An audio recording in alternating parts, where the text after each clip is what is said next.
Religion in US worth more than Google and Apple combined. Huh, that's crazy. That's just in the US. Imagine how much it would be worldwide. Faith economy worth $1.2 trillion a year, more than combined revenues of 10 biggest tech firms in America, study shows. Religion in the United States is worth $1.2 trillion a year, making it equivalent to the 15th largest national economy in the world, according to a study. The faith economy has a higher value than the combined revenues of the top 10 technology companies in the US, including Apple, Amazon, and Google, says the analysis from Georgetown University in Washington, D.C. Imagine a world where that money went towards humanitarian aid or medical research. Wouldn't that be something? Imagine a world. Imagine a world. Imagine a world. Imagine a world. Imagine a world where you never read the headline, Faith-healing parents charged with murder in death of premature twin baby. The Mitchells, driven by religion, failed to send for medical aid when their newborn baby stopped breathing. The baby died mere hours later. If not for the intervention of the medical examiner, her twin sister may have died as well. This is nothing new. The mother's own sister was sentenced to 6 years in prison for the death of her newborn son. Worse, the majority of states have laws protecting parents and religious leaders from prosecution for child neglect, abuse, or even death for withholding medical care on religious grounds. And abetted by this legal cover, at least 140 children have died of perfectly treatable medical conditions in the United States from 1975 to 1995. Imagine a world without needless suffering from faith healing.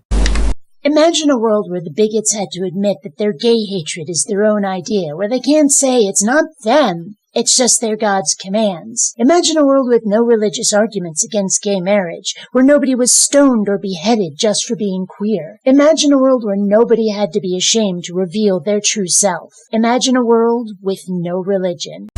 Imagine a world without religious wars, without violent acts of terrorism rooted in brainwashed indoctrination, where we unite to build a world worth living in rather than suicide bombing a crowd to escape it. Imagine a world in which people didn't claim jurisdiction over the experience of others based on what they've taken on faith. Imagine a world where L. Ron Hubbard, the founder of Scientology, would have never been born. Therefore, we would have never been introduced to such a stupid, illogical, dumb belief system. But instead, this religion today is worth over $1.75 billion. This money, if L. Ron Hubbard would have never been born, could have easily went into scientific endeavor for kids, for schools, for reasoning, philosophy, and logic. But too bad. That would be a good world to imagine. Imagine a world where nothing said or written was taken on the authority of the speaker or writer, where every claim was accepted only proportionally to the supporting evidence, where such evidence and the interpretation was continually challenged and therefore improved, where the support for the claims was not only readily available to everyone, it was frequently accessed by everyone. When I imagine a world without religion, I don't necessarily imagine a perfectly peaceful world. What I do imagine, however, is a world where we aren't living in a reality where people are killing over their imaginary friends every single day. I don't imagine a world where people would always have reasonable discussions despite a difference in ideas. But what I do imagine is a world where people aren't scared for their lives when they criticize or discuss others' ideas. A world where we don't make excuses for extremists because someone offended their religion. Imagine a world without organized religion, particularly Islam. A world where freedom of ideas doesn't mean a risk to human lives every single day. Imagine a world without hijab, where you can see the wind blow through an Iranian girl's luscious, beautiful hair. Or at least imagine a world without niqab, where you can brush your hand across her smooth skin on her face. Or at least imagine a world without burqa, so at the very least, you can see her eyes.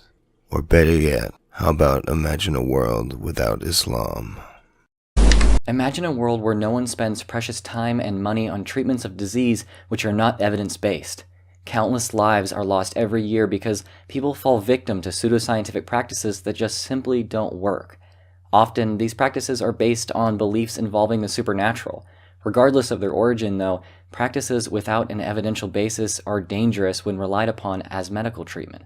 As a result, effective treatments are disregarded, and fatal diseases are allowed to run their full course, ultimately tearing grandparents from their grandkids, tearing mothers and fathers from their children, and in strokes of the cruelest form of cosmic injustice, tearing children from all those who cherish them above all else. Envision a reality where no belief in pseudoscience or the supernatural, which allow for such offenses to humanity, exist.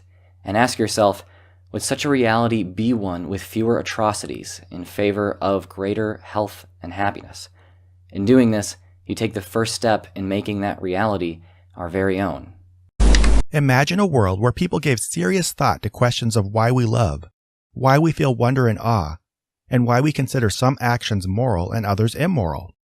Where we continue to plumb the depths of these mysteries, using what we learn to make ourselves and society better, instead of just deciding they're all inevitably spiritual concepts that had to come from God. Oh, and where nobody claims there can't possibly be secular answers to these questions just because they themselves chose to stop thinking about them. Imagine a world that wasn't saturated by mainstream religion. Religious messages have been so normalized, people will take on very baggage-heavy labels as a default. Out of peer pressure, it's what's expected of them to do, even if they don't truly believe. And thus, undue reverence is given to ideas that are as equally absurd as any other mythology we have left far behind us. This normalizing of religion is the stagnation in society. And this prevents an honest, critical dialogue from actually happening. Imagine we could strip all of the emotion out of these arguments, all of the heritage, all of the baggage, and debate the ideas based solely on their merit. We would have won already. Imagine a world in which people didn't pretend to know things that they can't possibly know. Imagine a world without religious moral authorities. When faced with an action that conflicts with our conscience, we tend to rationalize it to avoid the mental conflict between doing something bad and being a decent person, one way being to project the responsibility onto an authority. If there were no morally authoritative religions in the world, then people wouldn't have the option to shunt responsibility onto an intangible, infallible, unchallengeable moral authority. Knowingly harmful actions, in terms of prejudicial or even violent acts, couldn't be excused by obeying the will of God. Of course, this isn't applicable to all religions nor all religious people, and of course there'd still be harmful acts and human authorities to appeal to, but no human authority is intangible, and any would be infinitely less infallible and unchallengeable than the moral commandments that are held with conviction to be the decree of God. Imagine a world where religious reverence isn't used as a shield for pedophiles, so that they can be recirculated into finding new victims in new areas. Imagine a world where children aren't scared of eternal damnation in hell, just for being themselves. They can go out, be free, love who they want to, and not have to worry about burning forever in a lake of fire. Imagine in a world where religion didn't teach that prayer or communicating with God would fix all of the world's problems. For example, after a natural disaster such as the recent hurricanes, people would potentially donate more money instead of gathering for prayer. Let's stick to what we know actually helps, instead of communicating to a God we can't prove is there and who supposedly created the hurricane to begin with. Imagine a world where morals and rules aren't dictated by ancient texts, but are allowed to develop and evolve as society changes.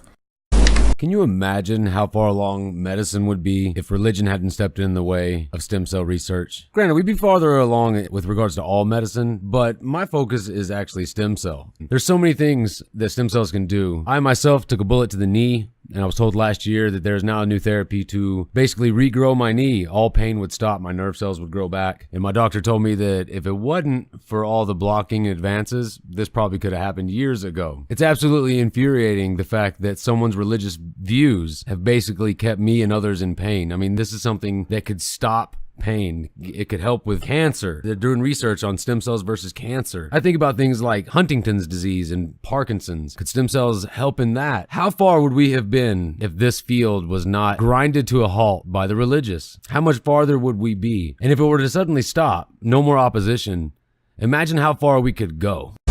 Imagine a world without honor killing, where gays don't fear for their lives and where women everywhere are given equal respect and an equal voice, and are treated like human beings rather than assimilating faceless into an ocean of silent black trash bags.